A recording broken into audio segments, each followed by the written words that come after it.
Hare Krishna. Welcome to Srimad Bhagavatam, Canto 2, class number 8. We're going to take up where we left off midway through the 7th chapter, Scheduled Incarnations of the Lord. And we're going to try to finish that chapter. Hear about some of the many multivarious, variegated incarnations of the Lord. And we'll start with some kirtan.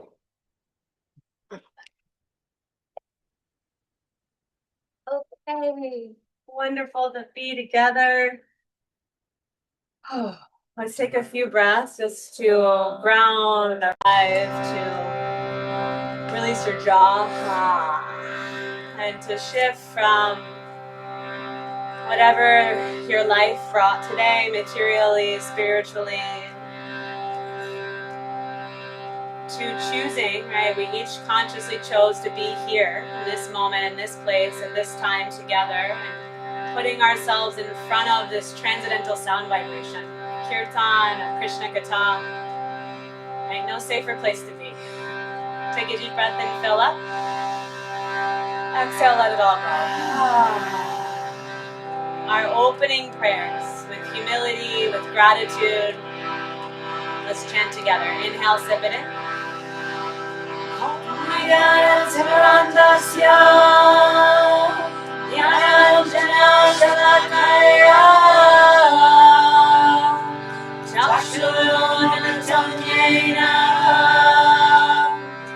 Tasmai Shri Gurave Namaha. Jaya Shri Krishna Chaitanya Prabhu Nityananda Shri Advaita Gadadhara Shri Vasudeva Gaura Vrinda. Hare Krishna, Krishna Krishna, Hare Hare, Hare Rama, Rama Rama, Hare Hare.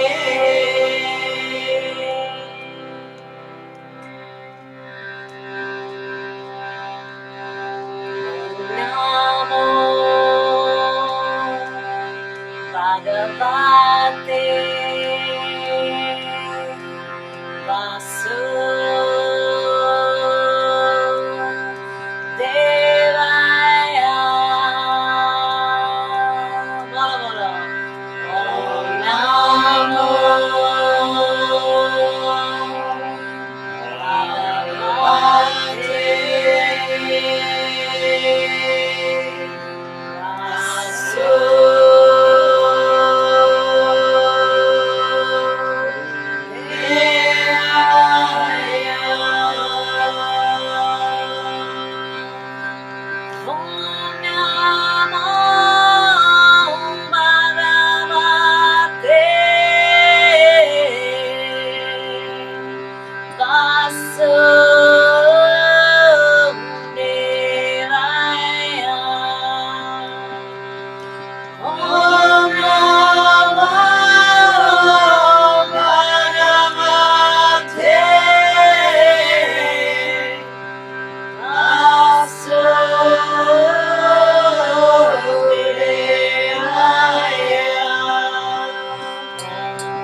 Vasudevaya.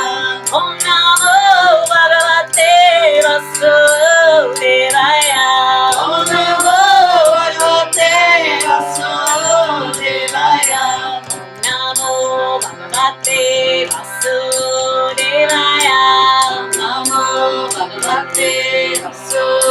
Devaya. Om Namo Bhagavate Vasudevaya.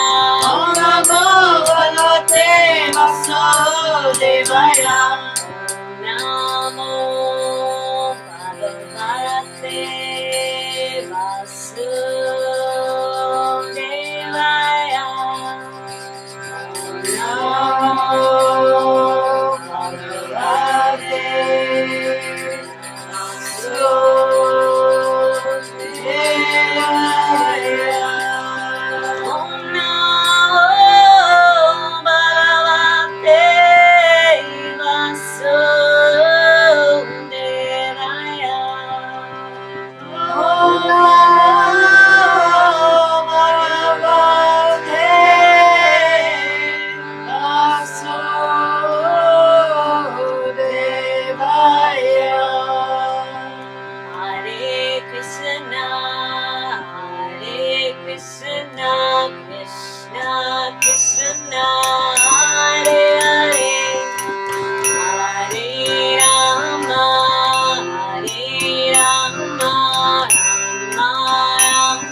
ओम ज्ञानतिमिरान्धस्य ज्ञानाञ्जनशलाकया चक्षुरुन्मीलितं येन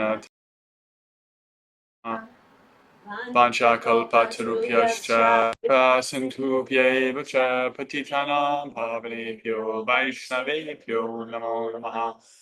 जय श्री कृष्ण चैतन्य प्रभु नित्यानंद श्री अद्वैत गदाधर श्रीवासादि गौर भक्तवृंद हरे Krishna Krishna Krishna Hare Hare Hare Ram Ram Ram Hare Hare Hare Krishna. All right. Nice kirtan. Okay. So let's start with reflections. What did you hear? What did you read? What's standing out for you? Nancy had a nice one in the chat. Yeah, she sure did. You want to share it, Nancy? Sure. You know me. Yep. Missed you last week, everybody. I was in Nantucket. Yeah. Brought back a little friend called Lyme disease, but that's okay. So a couple of things I thought about when we're reading was just that sometimes it seems that in order to really appreciate the goodness and the rightness of things, we need the counterbalance of the not the negative. So I was surprised the first incarnation there was also the first demon appeared, and so here comes an incarnation, then there's a demon, and it's like, well, maybe that's one way of having us realize how we're drawn towards the goodness because the demon is so just messes up everything. And so and I made the point, and this is something I've learned, is that I don't not understand, but I can't really feel the peaks, the wonderful, the joys sometimes, unless I've also experienced the valleys, the more difficult times in my life that I've had to go through things in order to really appreciate good things in life. So that was one of the realizations. Thanks. Powerful realization. Thank you for sharing that. Yeah. Yeah. Presence of the light. Yeah. So many of the incarnations of the Lord, their appearance is in relationship to a problem, that their devotee is going through, or the planet is going through some important service that they render. The Matsya incarnation saves the Vedas from being stolen by demons, and Nrsingadev protects Prahlad, and Dhanvantari even, if you didn't give the science of medicine, we'd be stuck with ignorance of that, and we would just suffer. So there's just so much. There's a lot in that realization of Krishna being contrasted with the material energy. Yeah. I appreciated the reminder and sort of the juxtaposition to how we were reading about all the incarnations, right, of Krishna, and how we as devotees, I just sneeze. It went away, excuse me.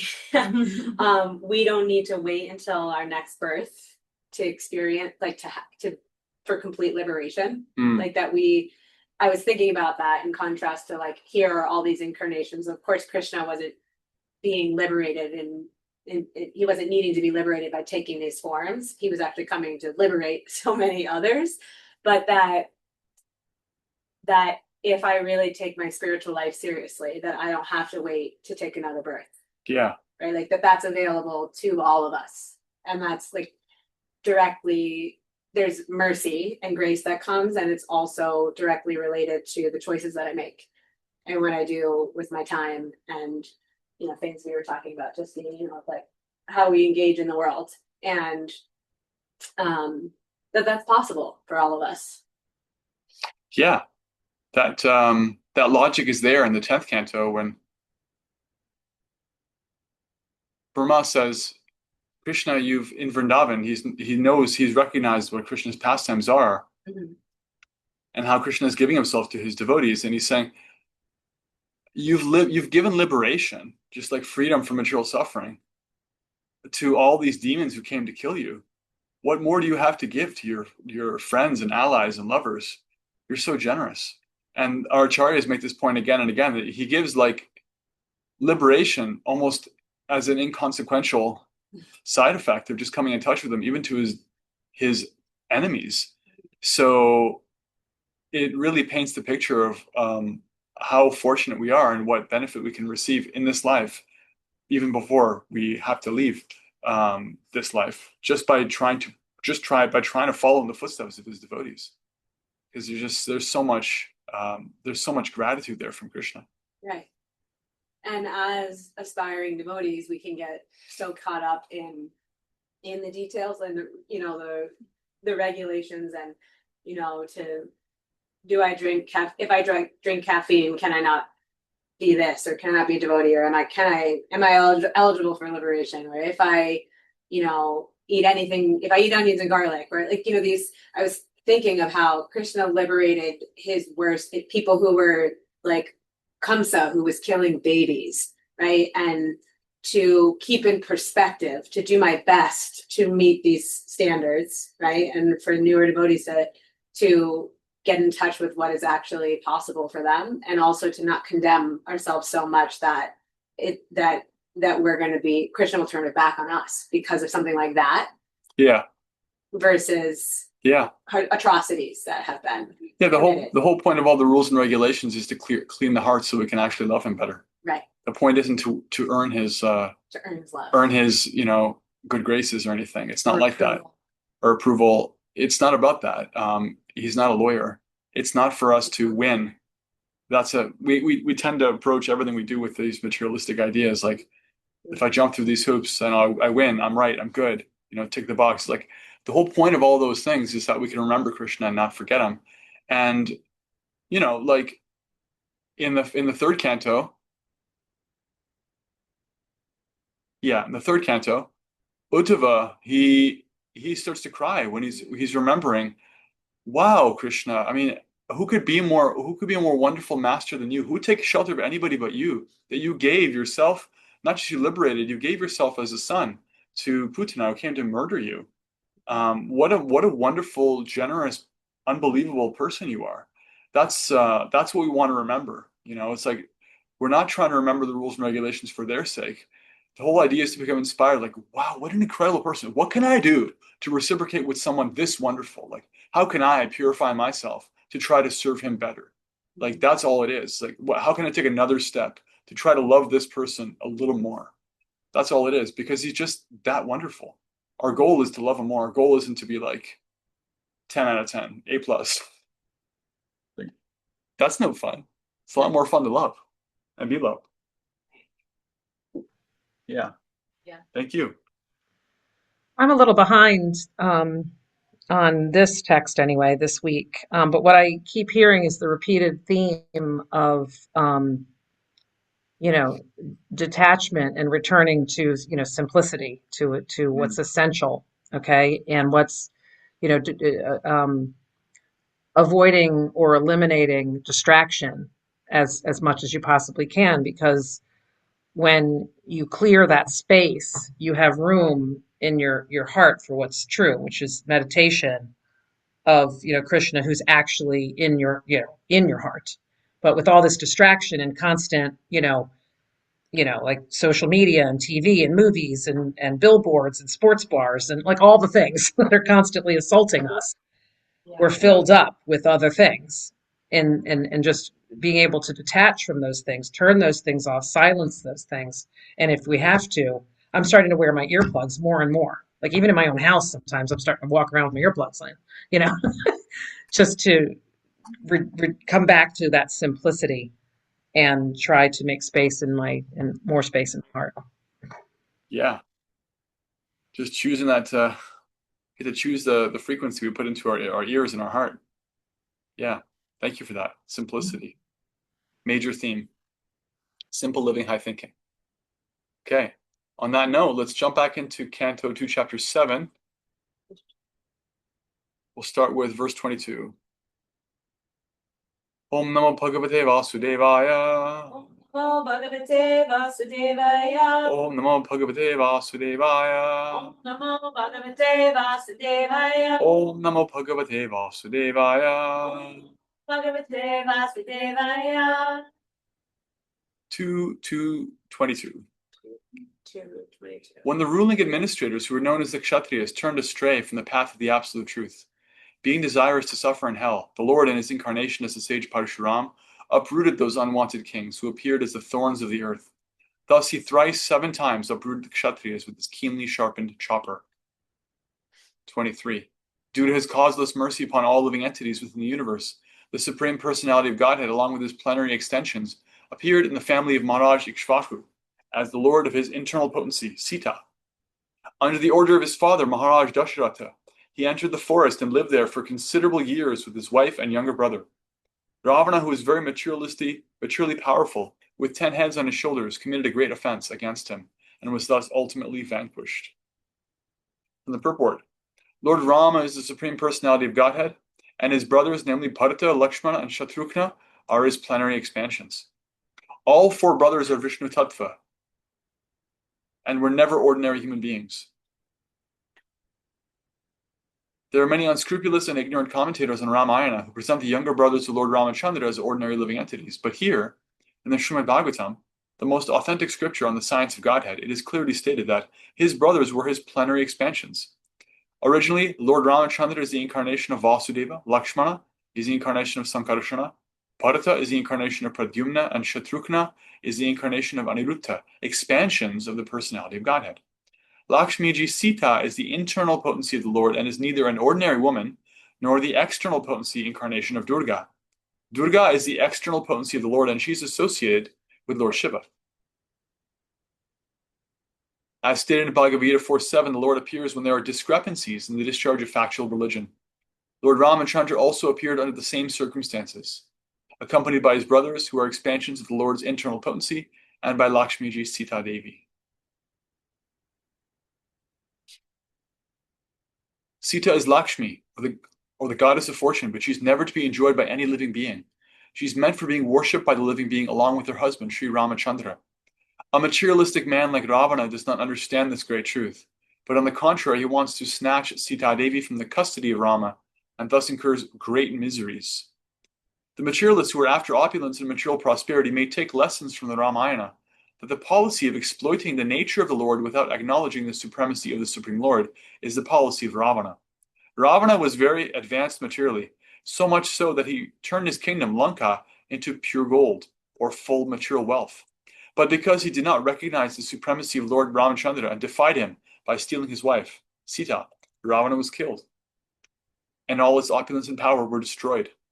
Lord Ramachandra is a full incarnation with 6 opulences in full, and he is therefore mentioned in this verse as Kaleshaha, or master of all incarnation. 24. The personality of Godhead, Ramachandra, being aggrieved for his distant intimate friend, Sita, glanced over the city of the enemy, Ravana, with red-hot eyes like those of Hara, who wanted to burn the kingdom of heaven. The great ocean, trembling in fear, gave him his way because its family members, the aquatics like the sharks, snakes, and crocodiles, were being burnt by the heat of the angry red-hot eyes of the Lord. When Ramachandra was angry and showed his red-hot eyes, the whole ocean became heated with that energy, so much so that the aquatics within the great ocean felt the heat, and the personified ocean trembled in fear and offered the Lord an easy path for reaching the enemy's city. The impersonalists will see havoc in this red-hot sentiment of the Lord because they want to see negation in perfection. Because the Lord is absolute, the impersonalists imagine that in the absolute sentiment of anger, which resembles mundane sentiments, must be conspicuous by absence. Due to a poor fund of knowledge, they do not realize that the sentiment of the absolute person is transcendental to all mundane concepts of quality and quantity. Had Lord Ramachandra's sentiment been of mundane origin, how could it disturb the whole ocean and its inhabitants? Can any mundane red-hot eye generate heat in the great ocean? These are factors to be distinguished in terms of the personal and impersonal conceptions of the absolute truth. As it is stated in the beginning of the Srimad Bhagavatam, the absolute truth is the source of everything, so the absolute person cannot be devoid of the sentiments that are reflected in the temporary mundane world. Rather, the different sentiments found in the absolute, either in anger or in mercy, have the same qualitative influence, or in other words, there is no mundane difference of value because these sentiments are all on the absolute plane. 25. When Ravana was engaged in the battle, the trunk of the elephant which carried the king of heaven, Indra, broke in pieces. Having collided with the chest of Ravana, and the scattered broken parts illuminated in all directions. Ravana therefore felt proud of his prowess and began to loiter in the midst of the fighting soldiers, thinking himself the conqueror of all directions. But his laughter, overtaken by joy, along with his very air of life, suddenly ceased with the tingling sound of the bow of Ramachandra, the personality of Godhead.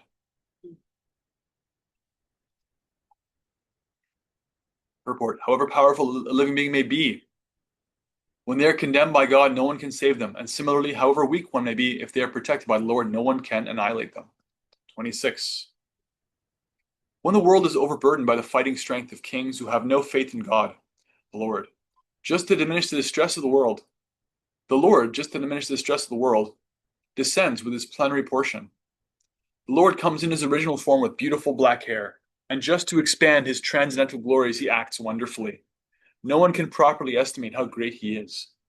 Purport: this verse is especially describing the appearance of Lord Krishna and his immediate expansion, Lord Baladev. Both Lord Krishna and Lord Baladev are one supreme personality of Godhead. In the Vishnu Purana, as well as in the Mahabharata, both Krishna and Baladev are mentioned as having beautiful black hair, even in their advanced age. Their hair didn't turn gray. No, never. Krishna appeared always to be like a young man,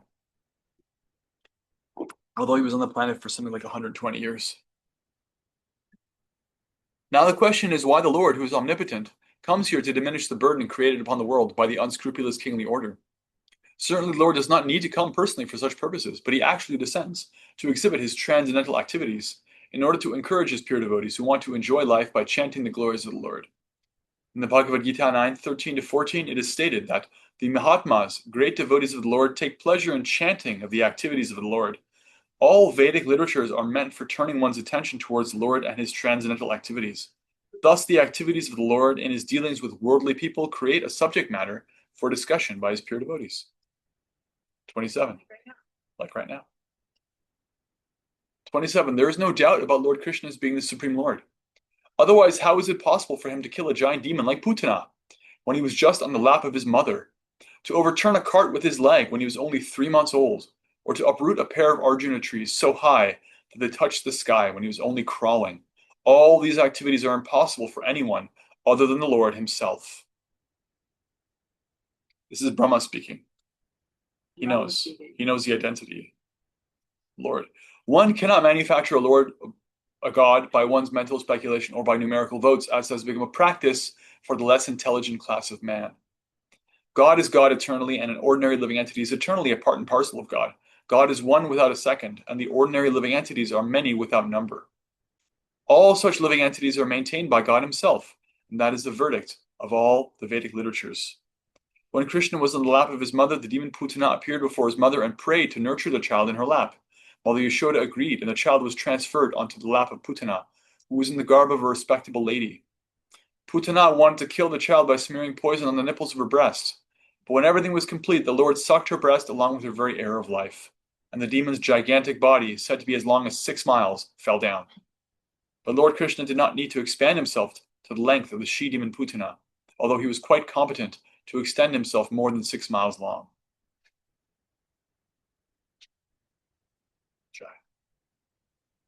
28. I love how Prabhupada is giving us this taste of Krishna Leela, like from the 10th canto, here in the purports in the 2nd canto. Yeah, Brahma is giving us in seed form the pastimes, and Prabhupada's expanding on it nicely. 28. Then also, when the cowherd boys and their animals drank the poisoned water of the river Yamuna, and after the Lord in his childhood revived them by his merciful glance, just to purify the water of the river Yamuna, he jumped into it as if playing, and chastised the venomous Kaliya snake, which was lurking there, its tongue emitting waves of poison. Who can perform such Herculean tasks but the Supreme Lord? 29. On the very night of the day of the chastisement of the Kaliya snake, when the inhabitants of Rajabhumi were sleeping carefreely, there was a forest fire ablaze due to dry leaves, and it appeared that all the inhabitants were sure to meet their death. But the Lord, along with Balaram, saved them simply by closing his eyes. Such are the superhuman activities of the Lord.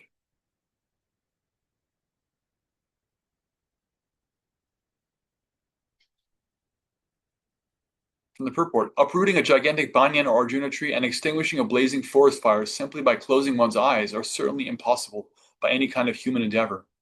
But not only are these activities amazing to hear, but in fact, all other activities of the Lord, whatever he may do, are all superhuman, as confirmed in the Bhagavad Gita 4:9.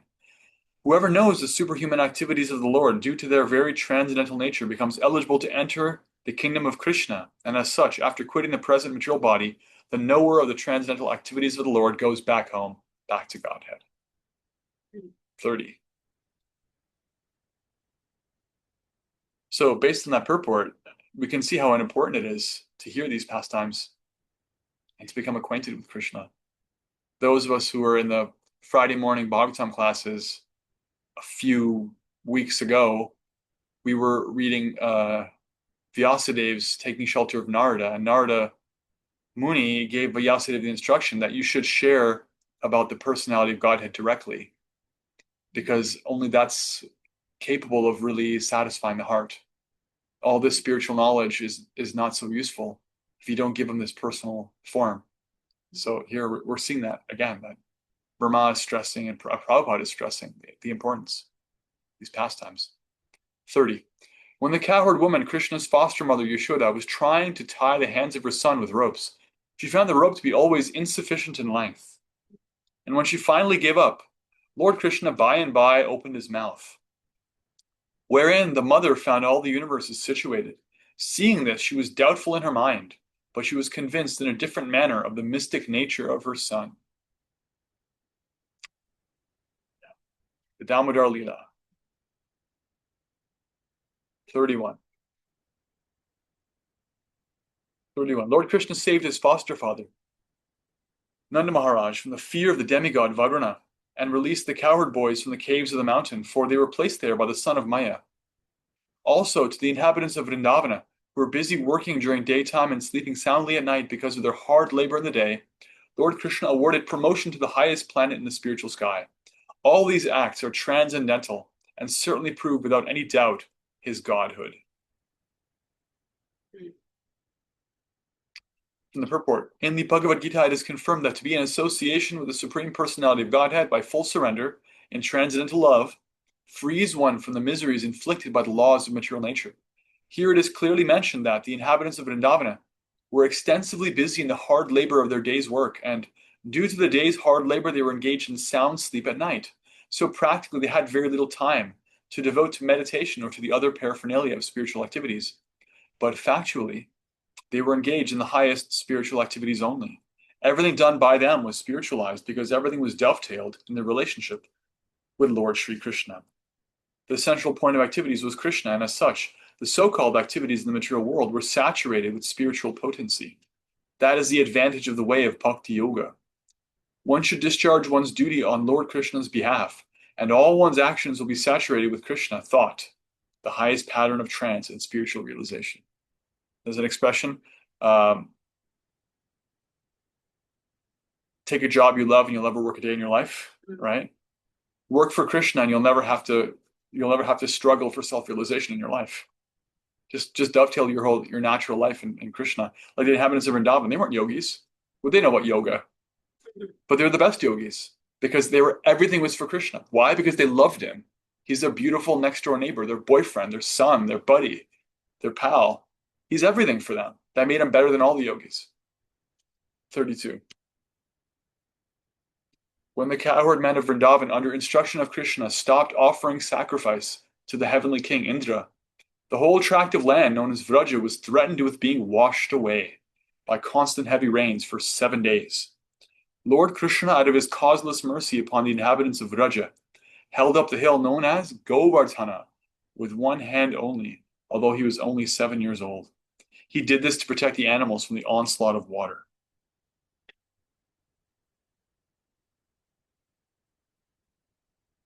From the purport, children play with an umbrella generally known as a frog's umbrella.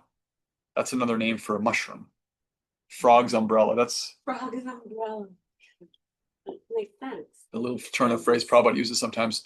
And Lord Krishna, when he was only 7 years old, could snatch the great hill known as the Govardhan Parvata at Vrindavana and hold it for 7 days continuously with one hand, just to protect the animals and the inhabitants of Vrindavana from the wrath of Indra, the heavenly king, who had been denied sacrificial offerings by the inhabitants of Rajbhumi.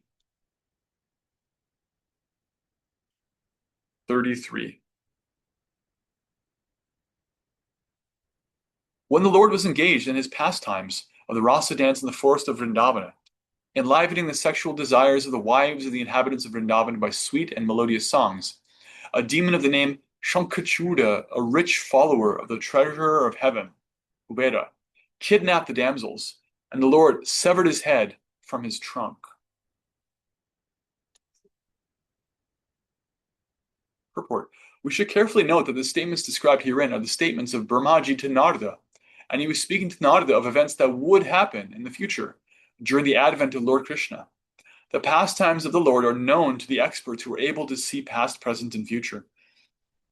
And Brahmaji, being one of them, foretold what would happen in the future. The killing of Shankachuda by the Lord is a more recent incident after the Rasa Leela and not exactly a simultaneous affair. In the previous verses, we have seen also that the Lord's engagement in the affairs of the forest fire was described along with his pastimes of punishing the Kaliya snake, and similarly, the pastimes of the Rasa dance and the killing of Shankachuda are also described herein. The adjustment is that all these incidents would take place in the future after the time when it was being foretold by Brahmaji to Narada. The demon Shankachuda was killed by the Lord during his pastimes at Horika in the month of Palguna, and the same ceremony is still observed in India by burning the effigy of Shankachuda 1 day prior to the Lord's pastimes at Horika, generally known as Holi. Generally, the future appearance and the activities of the Lord or his incarnations are foretold in the scriptures, and thus the pseudo-incarnations are unable to cheat persons who are in knowledge of the events as they are described in the authoritative scriptures. 34 to 35. All demonic personalities like Pralamba, Tenuka, Baka, Keshi, Arushta, Chanura, Mushtaka, Kuvalyapida, elephant, Kamsa, Yavana, Narakasura, and Pandrika, great marshals like Shalva, Devita monkey, and Balvala, Dantavakra, the 7 bulls, Shambhara, Vidurata, and Rukmi, as also great warriors like Kamboja, Matsya, Kuru, Srinjaya, and Kekaya would all fight vigorously either with the Lord Hari directly or with him under his names of Baladev, Arjuna, Bhima, etc. And the demons, thus being killed, would attain either the impersonal Brahmajyoti or his personal abode in the Vaikuntha planets. Jai. Purport. All manifestations in both the material and spiritual worlds are demonstrations of the different potencies of Lord Krishna. The personality of Godhead, Baladev, is his immediate personal expansion, and Bhima, Arjuna, etc. are his personal associates. The Lord would appear, and he does so whenever he appears, with all his associates and potencies. Therefore, the rebellious souls like the demons and demoniac men, mentioned by names like Pralamba, would be killed either by the Lord himself or by his associates. All these affairs will be clearly explained in the 10th canto. But we should know well that all the above-mentioned living entities killed would attain salvation either by being merged in the Brahmajyoti of the Lord or being allowed to enter into the abodes of the Lord called Vaikunthas. Text 36. The Lord himself in his incarnation as the son of Satyavati, Vyasadeva, will consider his compilation of the Vedic literature to be very difficult for the less intelligent persons with short lives, and thus he will divide the tree of Vedic knowledge into different branches according to the circumstances of the particular age. Purport. Herein Brahma mentions the future compilation of Srimad Bhagavatam for the short-lived persons of the Kali age. As explained in the 1st canto, the less intelligent persons of the age of Kali would be not only short-lived but also perplexed with so many problems of life due to the awkward situation of the godless human society.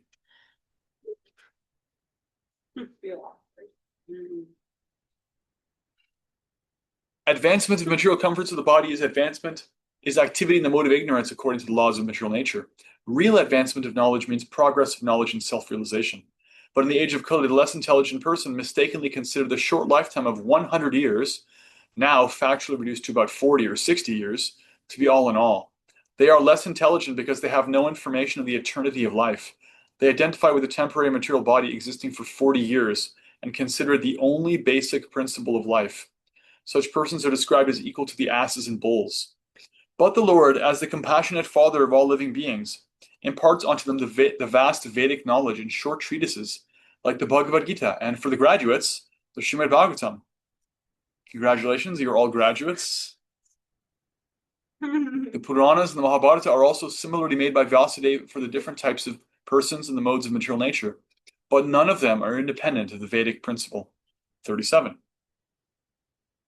When the atheists, after being well versed in the Vedic scientific knowledge, annihilate inhabitants of different planets, flying unseen in the sky on well-built rockets, prepared by the great scientist Maya, the Lord will bewilder their minds by dressing himself attractively as Buddha and will preach on sub-religious principles.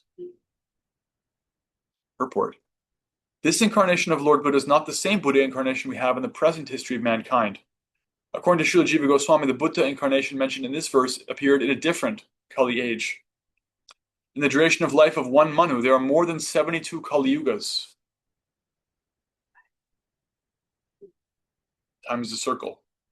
And in one of them, the particular type of Buddha mentioned here would appear. Lord Buddha incarnates at a time when the people are most materialistic and preaches common sense religious principles. Such ahimsa is not a religious principle itself, but it is an important quality for persons who are actually religious. It is a common sense religion because one is advised to do no harm to any other animal or living being, because such harmful actions are equally harmful to they who does the harm. But before learning these principles of nonviolence, one has to learn two other principles, namely to be humble and to be prideless. Unless one is humble and prideless, one cannot be harmless and nonviolent. After being nonviolent, one has to learn tolerance and simplicity of living. One must offer respects to the great religious preachers and spiritual leaders, and also train the senses for controlled action, learning to be unattached to family and home, and enacting devotional service to the Lord, etc. At the ultimate stage, one has to accept the Lord and become his devotee. Otherwise, there is no religion. In religious principles, there must be God in the center. Otherwise, simple moral instructions are merely sub-religious principles, generally known as upadharma, or nearness to religious principles.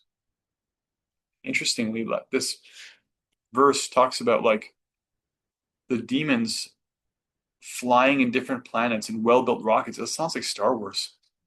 Really far out. How about those people that came to the door the other day? Oh, those Seventh-day Adventists? Yeah. What about them? Well, I was just thinking, like, I didn't really know of,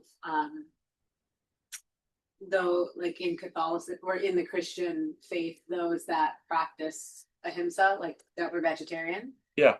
And those, they came, knocked on our door, and were distributing books. Yeah. And Shami had a long conversation with them, and like also distributed them books. They like exchanged books, but they were practicing vegetarians. Yeah, the Seventh-day Adventists are vegetarians.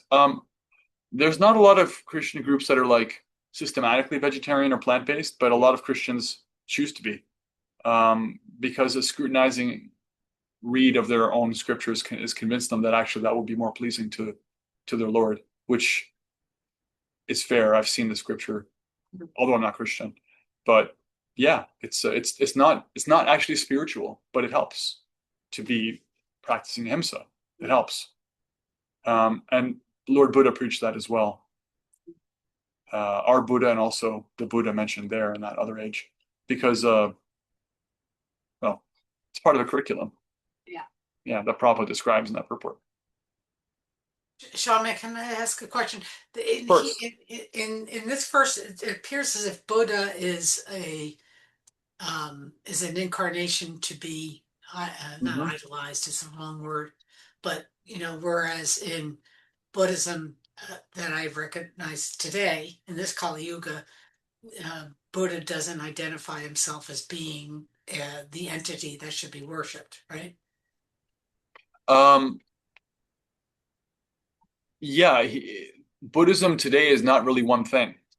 There are a lot of different interpretations of who Buddha was and what he wanted and what he had to say. Generally, he didn't really talk about what was beyond his curriculum.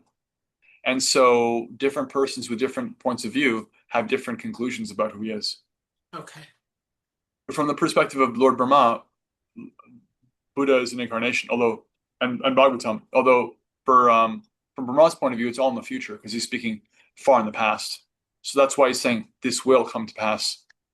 But from our point of view, like our most recent Buddha was 2,000 years ago or more. And that's not That always recognized, right? That Buddha was an incarnation of No, Krishna. Yeah, he doesn't present himself as such. That's right, not part of the curriculum. right, He's not actually presenting love for God and recognition of God. He's presenting because the context was that when the Buddha appeared, Kali Yuga was in full swing, and so there was a lot of hypocrisy. And so one thing that was happening was people were misusing the Vedas. You see, in the Vedas, there are some statements about how you can sacrifice animals. In previous right, ages, it was possible to do that and give them a new life as part of a spiritual practice, yajna. And so people were cherry picking little sections of their scripture and saying, "Oh, okay, so we can kill animals and eat it. Let's eat them because I like the taste of animals." Was the hypocritical idea. And so he said, "Hold on, time out. Go back to zero. Forget about that for a second. Don't even worry about the Vedas. What about just being like non-violent? How about that, right? What about controlling your senses? What about like desirelessness and freedom from suffering? How about that?" right. And it took off. And after him, Shankara came, who's an incarnation of Lord Shiva, to reestablish the authority of the Vedas, but in a stepwise process to show, okay, but actually the Vedas are really valuable, and we can learn that we are actually a soul, we're actually spiritual.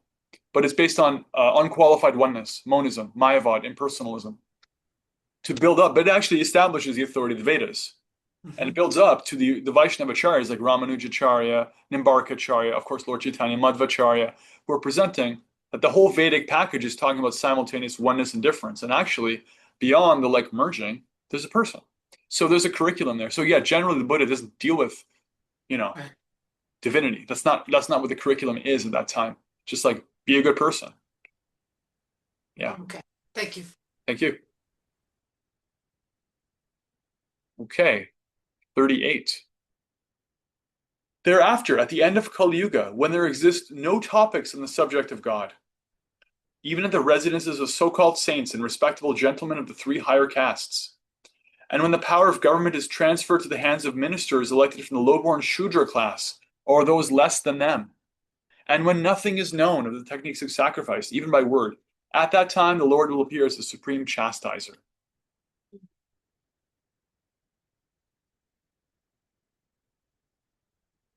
The symptoms of the worst conditions of the material world at the last stage of this age, called Kali Yuga, are stated herein.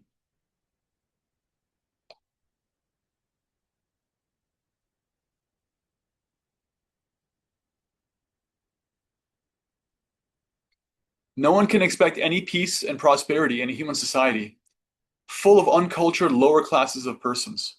The symptoms of such uncultured social animals are already in vogue, and it is the duty of the leaders of men to take note of it and try to reform the social order by introducing the principles of twice-born persons trained in the science of God consciousness. This can be done by expanding the culture of Srimad Bhagavatam all over the world. In the degraded condition of human society, the Lord incarnates as a Kalki avatar and kills all the demonic without mercy. Of course, his killing is liberation.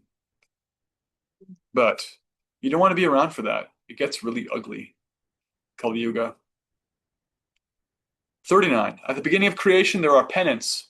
Myself, Brahma, and the Prajapatis, the great sages who generate. Then, during the maintenance of the creation, there are Lord Vishnu, the demigods with controlling powers, and the kings of different planets. But at the end, there is irreligion, and then Lord Shiva and the atheists, full of anger, etc. All of them are different representative manifestations of the energy of the Supreme Lord, of the Supreme Power, the Lord.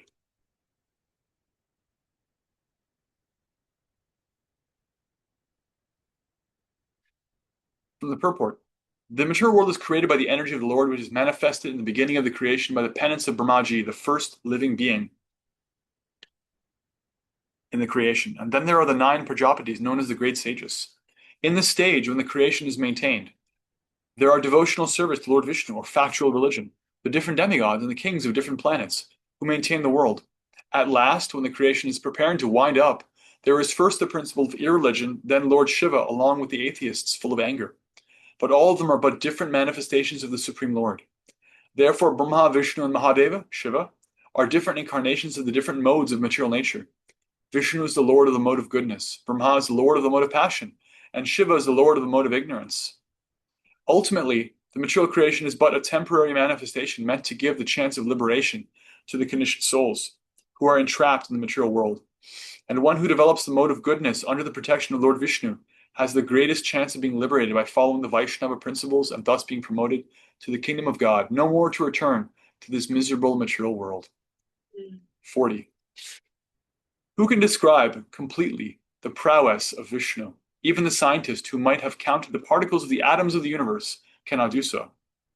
Because it is he only in his form of Trivikrama, who in his form of Trivikrama moved his leg effortlessly beyond the topmost planet, Satyaloka, up to the neutral state of the three modes of material nature, and all were moved. Purport: the highest scientific advancement of the material scientist is atomic energy. But the material scientist is not able to have an estimation of the particle of atoms contained in the whole universe. But even if one is able to count such atomic particles, or is able to roll up the sky like one's bedding, even then one is unable to estimate the extent of the prowess and energy of the Supreme Lord. He is known as Trivikrama because once, in his incarnation of Vamana, he expanded his leg beyond the highest planetary system, Satyaloka, and reached the neutral state of the modes of nature called the covering of the material world. There are 7 layers of material coverings over the material sky, and the Lord could penetrate even those coverings. With his toe, he made a hole through which the water of the causal ocean filters into the material sky, and the current is known as the sacred Ganges, which purifies the planets of the 3 worlds. In other words, no one is equal to the transcendently powerful Vishnu. He is omnipotent, and no one is equal to or greater than him. 41. Neither I nor all the sages born before you know fully the omnipotent personality of Godhead. So what can others who are born after us know about him? Even the first incarnation of the Lord, namely Shesha, has not been able to reach the limit of such knowledge, although he is describing the qualities of the Lord with 1,000 faces.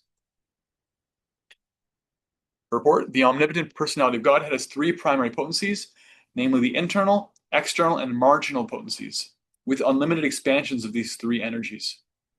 As such, the expansions of his potencies can never be calculated by anyone, because even the personality of God himself, as the incarnation of Shesha, cannot estimate the potencies, although he has been describing them continuously with his 1,000 faces. 42. But anyone who is specifically favored by the Supreme Lord, the personality of Godhead, due to unalloyed surrender unto the service of the Lord, can overcome the insurmountable ocean of illusion and can understand the Lord. But those who are attached to this body, which is meant to be eaten at the end by dogs and jackals, cannot do so. Purport: the unalloyed devotees of the Lord know the glories of the Lord in the sense that they can understand how great the Lord is, and how great is his expansion of diverse energy. Those who are attached to the perishable body can hardly enter into the realm of the science of Godhead. The whole materialistic world, based on the conception of the material body as the self, is ignorant of the science of God. The materialist is always busy working for the welfare of the material body, not only his own, but also those of his children, kinsmen, community men, countrymen, etc. The materialists have many branches of philanthropic and altruistic activities from a political, national, and international angle of vision, but none of the fieldwork can go beyond the jurisdiction of the misconception of identifying the material body, the spirit soul. Unless, therefore, one is saved from the wrong conception of the body and the soul, there is no knowledge of Godhead. And unless there is knowledge of God, all advancement of material civilization, however dazzling, should be considered a failure. 43 to 45. O Narada, although the potencies of the Lord are unknowable and immeasurable, still, because we are all surrendered souls, we know how he acts through Yogamaya potencies. And similarly, the potencies of the Lord are also known to the all-powerful Shiva. The great king of the atheist family, namely Prahlad Maharaj, Swayambhuva Manu, his wife Shatarupa, his sons and daughters like Priyavrata, Uttanapada, Akuti, Devahuti, and Prasuti, Prachina Bharti, Rupu, Anga, the father of Vena, Maharaj Dhruva, Ikshvaku, Aida, Muchukunda, Maharaj Janaka, Gadhi, Raghu, Ambarisha, Sagara, Gaya, Nahusha, Mantata, Alarka, Shatatanva, Anu, Rantideva, Bhishma, Bali, Amurtaraya, Dilipa, Saupari, Utanka, Shibi, Devala, Pipalada, Sarasvata, Uttava, Parashara, Bhurishena, Vivishana, Hanuman, Shukadeva Goswami, Arjuna, Arshtishena, Vidura, Shrutadeva, etc. Purport. All the great devotees of the Lord, as mentioned above, who flourished in the past or present, and all the devotees of the Lord who will come in the future are aware of the different potencies of the Lord, along with the potency of his name, quality, pastimes, entourage, personality, etc. And how do they know? Certainly it is not by mental speculation, nor by any attempt, by dint of limited instruments of knowledge. By the limited instruments of knowledge, either the senses or the material instruments like microscopes and telescopes, one cannot even fully know the Lord's material potencies, which are manifested before our eyes. For example, there are many millions and billions of planets far, far beyond the scientist's calculation, but these are only the manifestations of the Lord's material energy. What can the scientist hope to know of the spiritual potency of the Lord by such material efforts? Mental speculations by adding some dozens of ifs and maybes cannot aid the advancement of knowledge. On the contrary, such mental speculations will only end in despair by dismissing the case abruptly and declaring the non-existence of God. The sane person therefore ceases to speculate on knowledge, on subjects beyond the jurisdiction of their tiny brain, and as a matter of course they try to learn to surrender unto the Supreme Lord, who alone can lead one to the platform of real knowledge. In the Upanishads, it is clearly said that the Supreme Personality of Godhead can never be known simply by working very hard and taxing the good brain, nor can he be known simply by mental speculation and jugglery of words. The Lord is knowable only by one who is a surrendered soul. Herein, Brahmaji, the greatest of all material living beings, acknowledges this truth. Therefore, the fruitless spoiling of energy by pursuing the path of experimental knowledge must be given up. One should gain knowledge by surrendering unto the Lord and by acknowledging the authority of the persons mentioned herein. The Lord is unlimited, and by the grace of the Yogamaya helps the surrendered soul to know him proportionally with the advance of one's surrender. Jai. 46. Surrendered souls, even from groups leading sinful lives, such as women, the laborer class, the mountaineers, the Siberians, or even the birds and beasts, can also know about the science of Godhead and become liberated from the clutches of the illusory energy by surrendering unto the pure devotees of the Lord and by following in their footsteps in devotional service. Can you speak to that first line? Well, let's hear from Prabhupada first. Sometimes there are inquiries as to how one can surrender unto the Supreme Lord. In the Bhagavad Gita, 1866, the Lord asked Arjuna to surrender unto him, and therefore persons unwilling to do so question where God is and to whom they should surrender. The answer to such questions or inquiries is given herein very properly. The personality of Godhead may not be present before one's eyes. But if one is sincere in wanting such guidance, the Lord will send a bona fide person who can guide one properly back home, back to Godhead. There is no need of material qualifications for making progress on the path of spiritual realization. In the material world, when one accepts some particular type of service, they are required to possess some particular type of qualification also. Without this, one is unfit for such service. But in the devotional service of the Lord, the only qualification required is surrender. Surrendering oneself is in one's own hand. If one likes, they can surrender immediately, without delay, and that begins their spiritual life.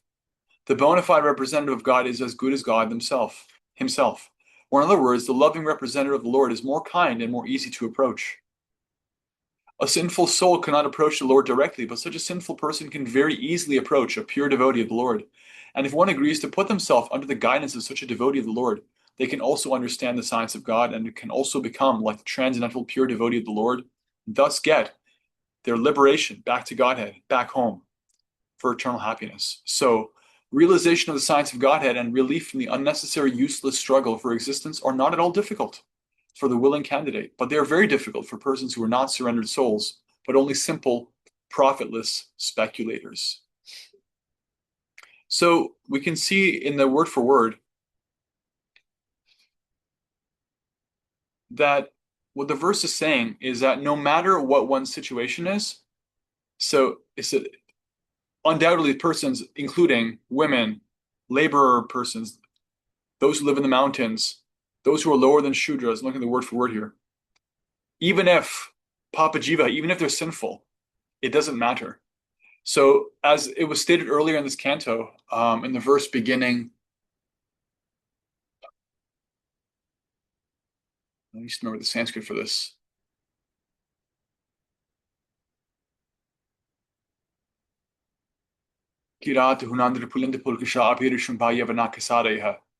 I'll look it up for you. So I can give you the verse number. It's listing again different kinds of person. 2418. The same idea is here. 2418. Such and such persons, members of the so-and-so race, and even others addicted to sinful acts, can be purified by taking shelter of the devotees of the Lord due to his being the supreme power. So, in that purport, Prabhupada also quotes a verse from the Bhagavad Gita 932. And he says this, in the Bhagavad Gita 932, it is stated by the Lord that there is no bar to becoming a devotee of the Lord. And he puts in brackets, even for those who are lowborn, or women, Shudras, or Vaishyas. Those are all different categories. But anybody in any of those categories, as stated in Bhagavad Gita 932, as stated in Bhagavatam 2418, and as stated in this verse, even if they are sinful, can be purified by taking shelter of a devotee. Clear enough? Yeah. Good. 47. What is realized as the absolute Brahman is full of unlimited bliss without grief. That is certainly the ultimate phase of the supreme enjoyer, the personality of Godhead. He is eternally void of all disturbances and is fearless.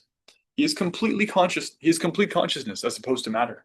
Uncontaminated and without distinctions, he is the principal, primeval cause of all causes and effects, in whom there is no sacrifice or fruit of activities, and in whom the illusory energy does not stand.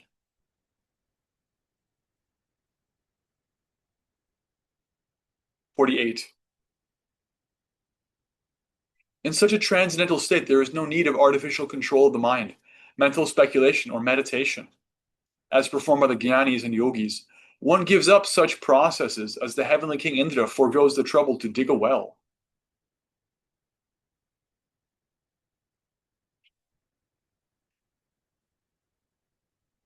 From the purport, the example of Indra is very appropriate in this connection. King Indra of heaven is the controlling deity or demigod for arranging clouds and supplying rains in the universe. And as such, he does not have to take the trouble to dig a well for his personal water supply. For him, digging a well for a water supply is simply ludicrous. Similarly, those who are factually engaged in the loving service of the Lord have attained the ultimate goal of life, and for them, there is no need of mental speculation to find out the true nature of God or his activities. Nor do such devotees have to meditate upon the imaginary or real identity of the Lord. Because they are factually engaged in the transcendental loving service of the Lord's pure devotees have already achieved the results of mental speculation and meditation. The real perfection of life is therefore to be engaged in the transcendental loving service of the Lord. 49. The personality of Godhead is the supreme master of everything auspicious, because the results of whatever actions are performed by the living being in either the material or spiritual existence are awarded by the Lord. As such, he is the ultimate benefactor. Every individual living entity is unborn. Therefore, even after the annihilation of the material elementary body, the living entity exists, exactly like the air within the body.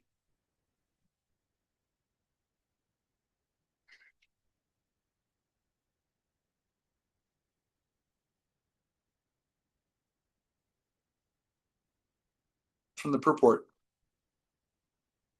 the living entity is unborn. It is not that they are manifest with the creation of the material body. And on the other hand, it is true that the material body develops only by the desire of the living entity. The evolution of the material body is due to the desires of the living being. According to the desires of the living being, the material body develops. So from the spirit soul, the material body comes into existence, generated from the living force. Since the living being is eternal, they exist just like the air within the body. Air is within and without the body. Therefore, when the external covering, the material body, is vanquished, the living spark, like the air within the body, continues to exist. And by the direction of the Lord, because he is the ultimate benefactor, the living entity is at once awarded the necessary spiritual body befitting their association with the Lord in the manner of sarupya. equal bodily feature. Salokya, equal facility to live on the same planet with the Lord. Sarshti, equal possession of opulence like the Lord. And Samipya, equal association with the Lord. The Lord is so kind that even if a devotee of the Lord cannot fulfill the complete course of devotional service, unalloyed and uncontaminated by material association, they are given another chance in the next life by being awarded a birth in the family of a devotee or a rich person, so that without being engaged in the struggle for material existence, the devotee can finish the remaining purification of their existence and thus immediately, after relinquishing the present body, go back home, back to Godhead. This is confirmed in the Bhagavad Gita. In this connection, detailed information is available in the Bhagavad Sandarbha of Srila Jiva Goswami Prabhupada. Once achieving the spiritual existence, the devotee is eternally situated there, as already discussed in the previous verse. 50. My dear son, I have now explained in brief the Supreme Personality of Godhead, who is creator of the manifested worlds. Without him, Hari, the Lord, there are no other causes of the phenomenal and noumenal existences.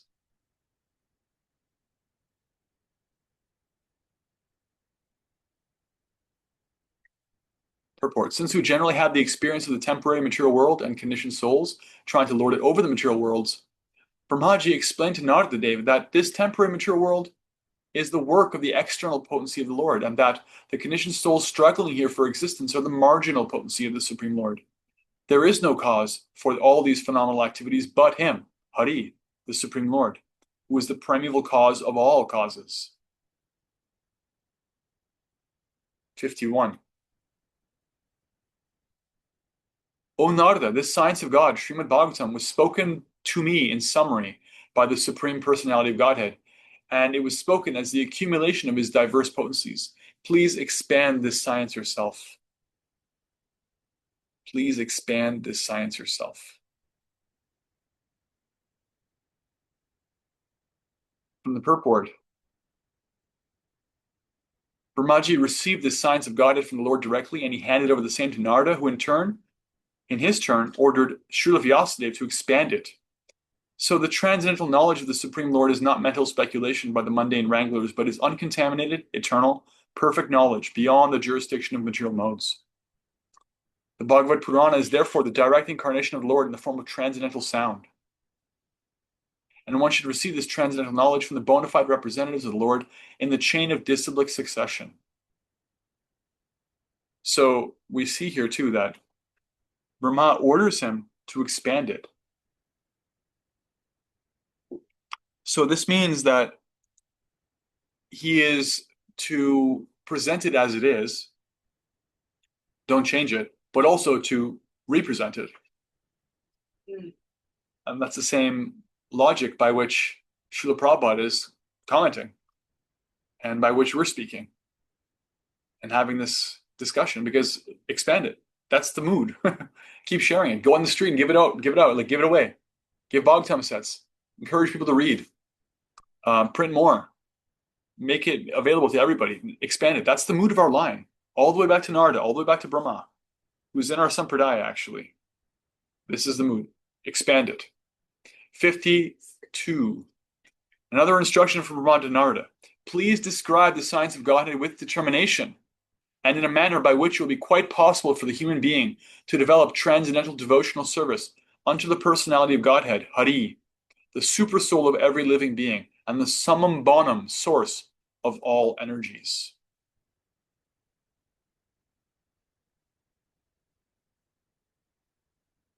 From the purport, the ultimate goal of life is not to pass a life of irresponsibility like the animals and indulge in a polished way in the four animal propensities, namely eating, sleeping, fearing, and mating. For such a blind human society in the darkness of ignorance, Srimad Bhagavatam is a torchlight to see things in proper perspective. Therefore, it was necessary to describe the science of God from the very beginning, or from the very birth of the phenomenal world. 53. Well, I'll say the last part of 52's purport, Prabhupada says also something very interesting. He says, even those who are after the enjoyment of this material world can also take shelter of the great science of Srimad Bhagavatam, and they'll be successful at the end. Narada is therefore requested or ordered by a spiritual master to present this science with determination and in good plan.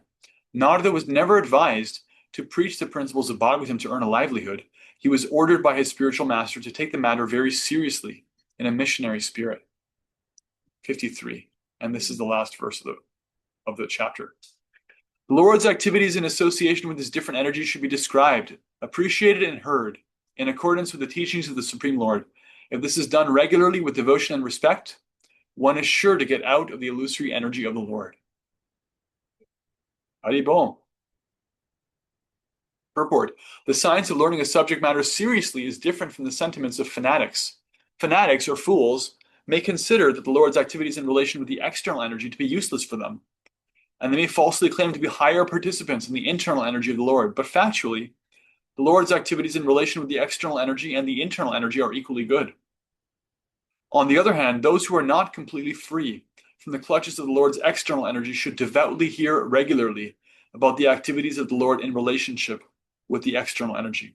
They should not foolishly jump up to the activities of the Lord's internal energy, falsely attracted by such activities as is Rasa Lila.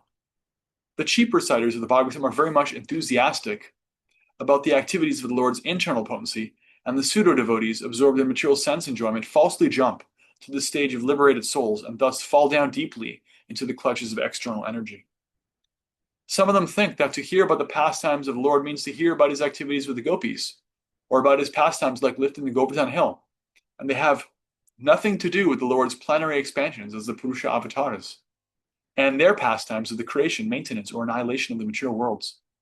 But a pure devotee knows that there is no difference between the pastimes of the Lord either in Rasa Lila or in creation, maintenance, or destruction of the material world. Rather, the descriptions of such activities of the Lord as the Purusha avatars are specifically meant for persons who are in the clutches of the external energy. Topics of the Rasa Lila are meant for the liberated souls and not for the conditioned souls. The conditioned souls therefore must hear with appreciation and devotion the Lord's pastimes in relationship with the external energy, and such acts are as good as the hearing of Rasa Lila in the liberated stage. The conditioned soul should not imitate the activities of liberated souls.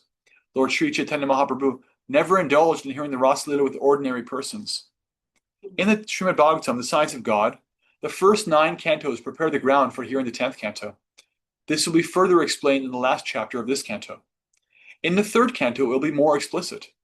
A pure devotee of the Lord therefore must begin reading or hearing Srimad Bhagavatam from the very beginning, and not from the 10th canto. We have several times been requested by some so-called devotees to take up the 10th canto immediately, but we have refrained from such an action because we wish to present Srimad Bhagavatam as the science of Godhead and not as a sensuous understanding for the conditioned souls.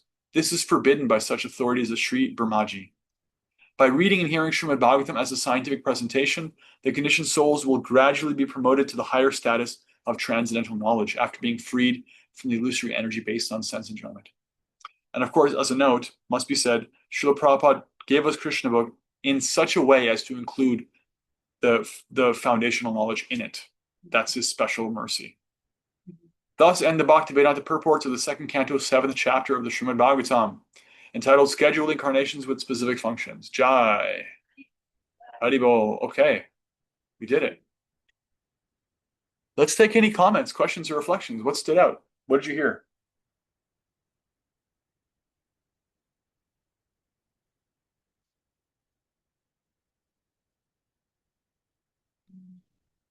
Laura. Hi, Haribol. Haribol. Just as I was kind of feeling down on myself around text 46 of just, oh, this is too much. I'm not getting it. My head's all over the place. We go to 47. And he's talking about surrender, and there's no need for material qualifications for making progress on the path of spiritual realization and finding a person that can lead us to this scripture, and just how easy it is to just surrender. And then I was back in. I was able to click back in, and it's just interesting how that works. And it's just, I needed to hear that at that time. And I wrote to myself, like, read this verse again and truly know it. Like, I think I hear this from a lot of people in our sage groups and whatnot. I think a lot of us tend to kind of beat ourselves up for where we're not at. and not appreciating just that our hearts are turning with more love and being open, and that Krishna is here for us, and we are doing things like this, being present, and it's just so loving. And I just appreciated just looking up at the screen and seeing all of your faces, and it's just one of those moments. So I appreciate Thank you. your teachings. Thank Beautiful. you.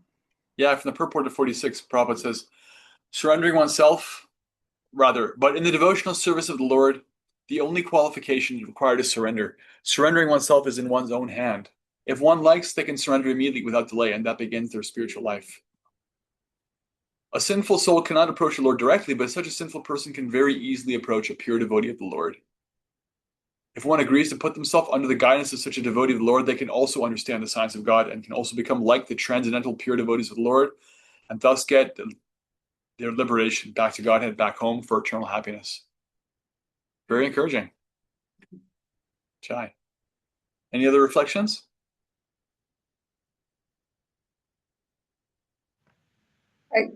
I guess, and I feel like Nancy said this in the beginning of the class, but like this chapter is all about how the Lord continually descends and to help the devotees, to show mercy, and comes for their, I don't know, betterment, or just to help them in whatever way they need help.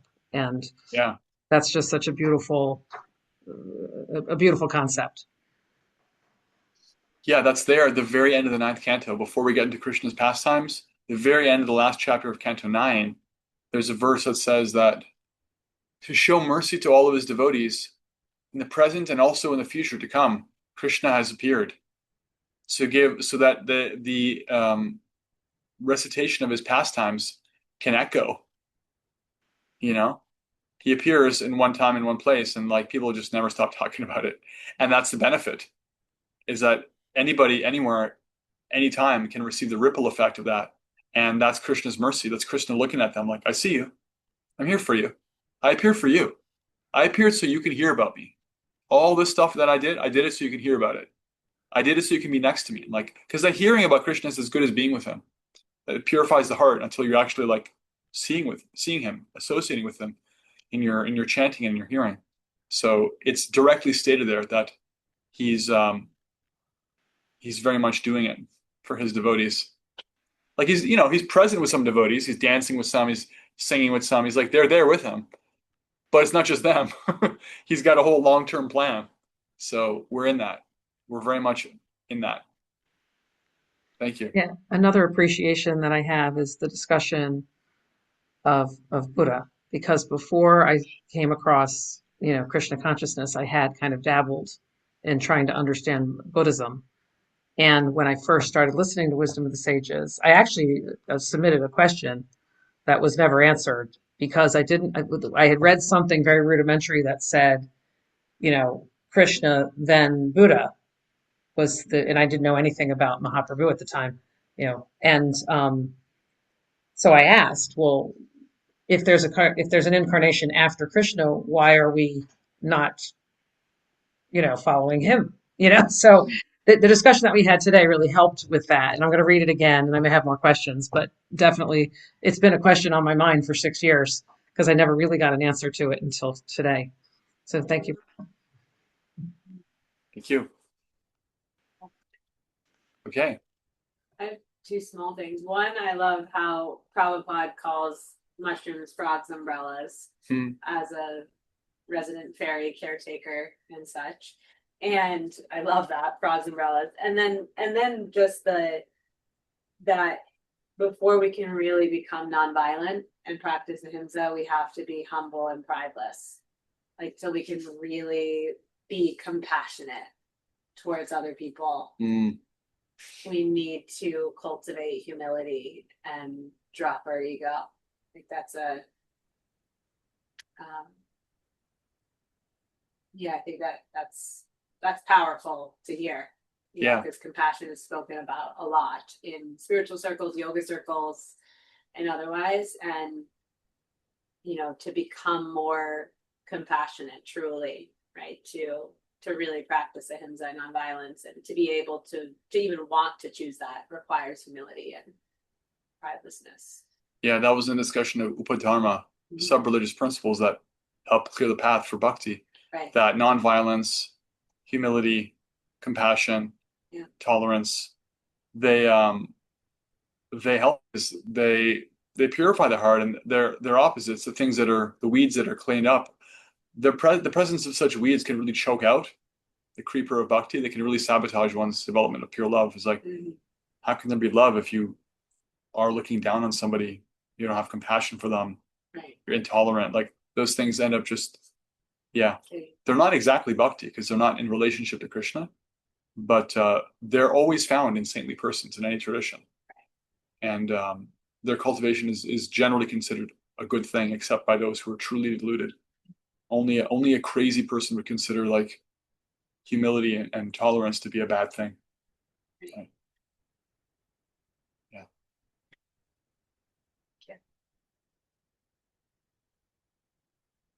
Okay, we'll go something in chat. Samantha Brewer, yeah. Thank you for class. I can't unmute, but liked all of Prabhupada's references to atoms and modern physics, etc., and how he explains that Krishna's love and potency is beyond those countless particles, or something like that. Yeah, you got it. That even if someone could count all those particles, they couldn't count Krishna's potency. He's uncountable. And they can't even count those particles. It's beyond them. Right. Yeah. Okay. Jai. Srila Prabhupada ki jai. Srimad Bhagavatam ki jai. Hare Krishna, Krishna Krishna, Hare Hare. Hare Rama, Rama Rama, Hare Hare. Thanks, everyone. See you next week. Please read the rest of chapter 7, and you can read it to chapter 8. And please give your reflections and chat anything you heard. Those are like the lifeblood of the group, the reflections. We love them. Thanks for sharing it. And shout out to our YouTube crew. Haribol.